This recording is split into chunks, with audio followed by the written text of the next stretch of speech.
Are you an entrepreneur, small business owner, or consultant looking to boost your authority, influence, and impact? The Author Switch podcast with best-selling, award-winning author Carma Spence is your answer. Tune in for actionable advice, powerful strategies, and engaging interviews to turn on your author switch and take your business to the next dimension. The Author Switch. Hello and welcome to The Author Switch, the podcast that is here to support you in turning on the author switch and keeping it on. Today we're going to be talking about cracking the idea code, unveiling the ideal idea for your client attracting book. So what I'm going to be covering today is sort of a high level overview of the idea identification process that I walk my clients through.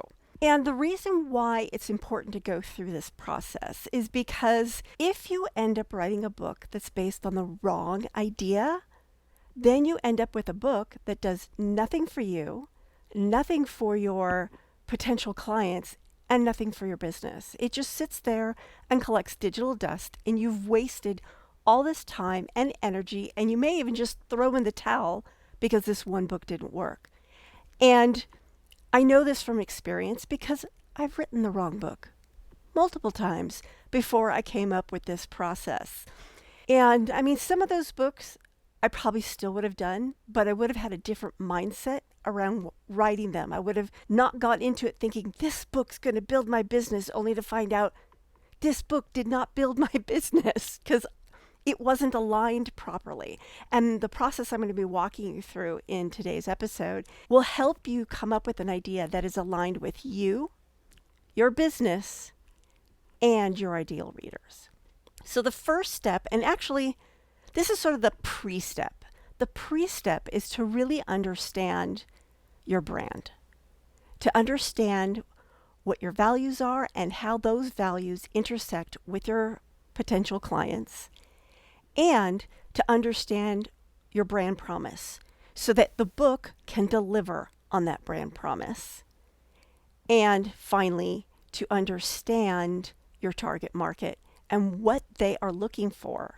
So now that you've got this free work, you fully understand your brand and what it delivers, regardless of how it's delivering it, and you understand who your ideal target market is. Now you can go through what I call the MSV Idea Generation process. And the first step starts with M, and that stands for Mindstorm. It's sort of a cross between a brain dump and mind mapping. Or brainstorming. Anyway, so this process is where you ask yourself some questions so that you can come up with a list of potential ideas. And the main question is, what problems do you or your business solve? Get a sheet of paper and a pen or your laptop and your fingers and open up a document. It could be a Google Doc, it could be a text document, doesn't matter. Get your favorite communication tool and start documenting all the problems that your business solves. And the reason why I'm focusing on problems is because when people look for a book, at least a nonfiction book, they're looking for an answer to a problem. It may be a little problem, it may be a medium-sized problem, it may be a big problem, but it is something they want to solve.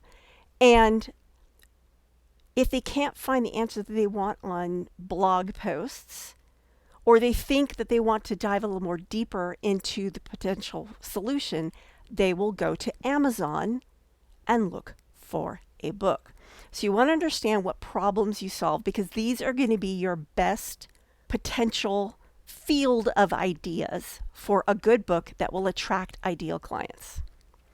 So now you've got this big list of all the problems that you solve. Big ones, little ones, all the in-between ones.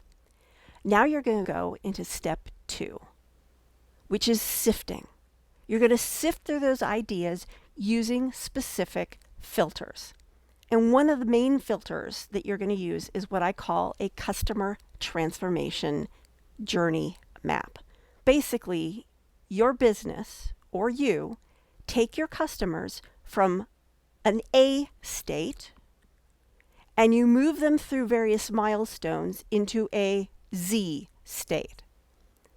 And all those milestones are B through Y or less. You can usually break your transformation journey into about 5 steps. I'm just allowing for there to be more if you want them. So for example, my customer journey map is I take people from I have no clue what to write about, or I have so many ideas, I don't know which one's the right one. And I take them all the way to, hey, here's my client attracting book and people are starting to call me. And I didn't even meet them. That's the full transformation. And in between, there's all these different steps. There's idea generation, there's outlining, there's writing, there's publishing, there's book marketing, book launching, all these different steps that can happen in between. I don't know what to write about, and my book is now attracting clients.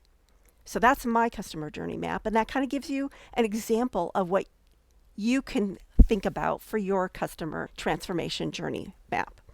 So now you've got that tool and you've got your list of potential ideas. You're going to sift through them. The first filter I like to use is which one of these problems that you solve match your ideal client's hot topics. Because remember, you're going to be solving lots of problems, but some problems are, okay, I'd like to solve that, but it can wait. And then there's other problems that are like, if I don't solve this now, the world's going to end. My business is going to end. All sorts of horrible, tragic things will happen if I don't solve this problem now. Those are your hot topics. And what's interesting is that a hot topic can be lukewarm at some points in a person's entrepreneurial journey and extremely hot, fire under one's butt problems at another point. So take a look at the problems that you solve and figure out which ones do you think are the hot topics that would attract a client who you enjoy working with. So that's sort of a sub-filter there. Because there are going to be some problems that you solve that if you lead with that, you're going to attract people you don't want to work with. You may solve them for people you do want to work with, but for some reason that problem just attracts the wrong kind of people. Not that they're bad people, not that they're like inherently wrong people, they're just the wrong people for you.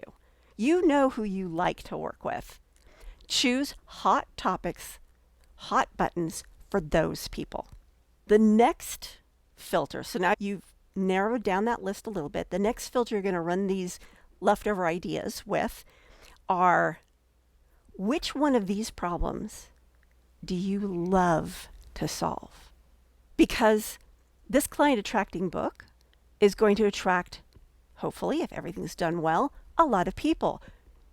You want this influx of people to be people who are asking you to do something that you enjoy doing. So for example, in my customer journey, I love helping people come up with their idea, which is part of the reason why I chose that as today's topic, because I love talking about it. I love seeing the light bulb go off over someone's head when I walk them through the process. And I love knowing that I'm making a difference in that person's life because now they're not going to write the wrong book. They're going to write the right book that will take them where they want and need to go. So hopefully this gets you down to, maybe 10 or 15 ideas. The final filter here in this sift process is of the ideas that are left over, that are still there, which ones happen at the beginning of your customer transformation journey. That's why you needed that tool. So for example, in the list I said, writing's not at the beginning. It's somewhere in the middle. I'm probably not going to lead with writing, but I can lead with idea generation, and I can lead with writing an outline because those are near the beginning, and that would attract more people. Now, I usually don't lead with outlining because most people go, oh, I don't want to go back to school and write an outline. That's not the kind of outline we do, but that's what people, when they hear the word outline, they're like, egads, I don't want to do that, so I don't lead with that. But it's kind of sexy to come up with the right idea, right? So I tend to lead with that. Again, the 3 filters you're going to be running your list of problems through is which ones match your ideal client's hot topics, which ones do you love to work with your clients to help resolve, and which ones are closer to the beginning of your customer transformation journey. And another reason why I say near the beginning is because this is a client attracting book. You want it to attract a larger group of people. And the larger group of people is going to be near that beginning. So now we're ready to go to step number 3. So we've done the M, Mindstorm. We've done the S, Sift. And we're moving into V, Validate. So now you've got hopefully 1, but maybe 5 ideas or somewhere in between. And you want to discern which one is your best bet. And the way you validate your idea is you take your idea and you phrase it in a way that if someone was looking for information about this idea, what would they type into Google? So, for example, if I went with idea generation, it might be, how do I find the right idea for my book? Or how do you come up with a book topic? Something like that. Take your book idea and turn it into a question that someone would enter into Google if they were looking for it. And the first place you're going to validate your idea is Google. So you type it into Google and you look at the results. What you're looking for is, are there sponsored results in your search?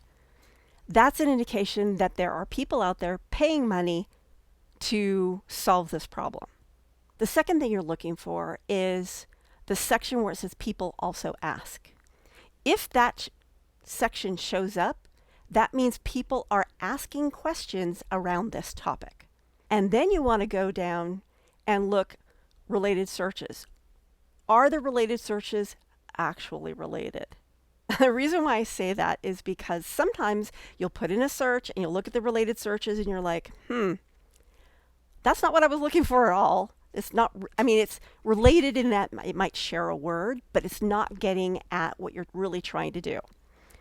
Now, if you are not finding these things, that means one of 2 things. It's the wrong idea, or you phrased it incorrectly. So if you have some of these things in your Google search, then rephrase the question and use people also ask to help you do that. But rephrase the question and see if you get better results. If you still do not get better results after rephrasing, drop that idea. Drop it altogether, because people are not searching for that information, and therefore they're not going to look for it and therefore not find your book. The second obvious place that you're going to go look at to validate your idea is Amazon. And what you're looking for is, number 1, are there other books that cover this topic? So look at the first page. Don't even go to the second page. Look at the first page. Did relevant results show up? If you've got a hot idea, the entire page will be relevant results. If your idea is not a good idea that people aren't looking for, you'll come up with really wacky results like kitchen utensils and whatnot. It's crazy what will show up in your search, and you're like, how is that related? I don't know. So you're looking for, first of all, the fact that there are relevant books, that there are books that will be in competition with your book. That's a good. You want there to be a competition for your book, because that means that people are reading this stuff and people want this information. The second thing you want to look for is, are there sponsored results? In other words, are people advertising their book on this topic? Because if they are, 9 times out of 10, maybe 8 times out of 10, that means they've had decent results in getting their book sold, and therefore they thought it was worthwhile to invest in advertising on Amazon. So that's why you want to look for more than one. If there's only one sponsored result, that could be an anomaly. That could be just someone testing the waters to see if it works. Because I listen to a lot of people who do Amazon ads, and they can be tricky. And finally, the last thing you're looking for are books that have high ratings, 4 stars or more. So now, and there are a couple of other places I also recommend my clients, but if you can get good results with those 2 things, Google and Amazon, then it's very likely that your book idea is going to be a good one. So now, if you've gone through this process, Mindstorm, list all the problems that you solve, sift. You've sifted those ideas through several filters so that you come up with no more than 5 ideas. And then you validated those ideas using Google and Amazon. Now you've got something to work with. And the next step in the process is to create your outline, again using research, but that goes beyond the scope of tonight's topic. I want to really thank you for joining me on tonight's podcast. Again, my name is Carma Spence. I am your host. Thank you so much for joining me. If you've enjoyed this episode of the Author Switch podcast and would like to show your support, there are a few ways that you can do that. First, I encourage you to subscribe to the podcast so you never miss an episode. Additionally, leaving a rating and review would greatly help me reach more listeners and continue providing valuable content. To stay up to date with the Author Switch podcast and gain access to additional information on amplifying your authority, influence, and thought leadership through books, you can follow me on LinkedIn at Carma Spence. For those interested in catching up on previous episodes, including those no longer available on podcast platforms, you can find them all at authorswitch.com/episodes, where you can choose to watch or listen to them at your convenience. Thank you so much for your support and for being a part of the Author Switch community.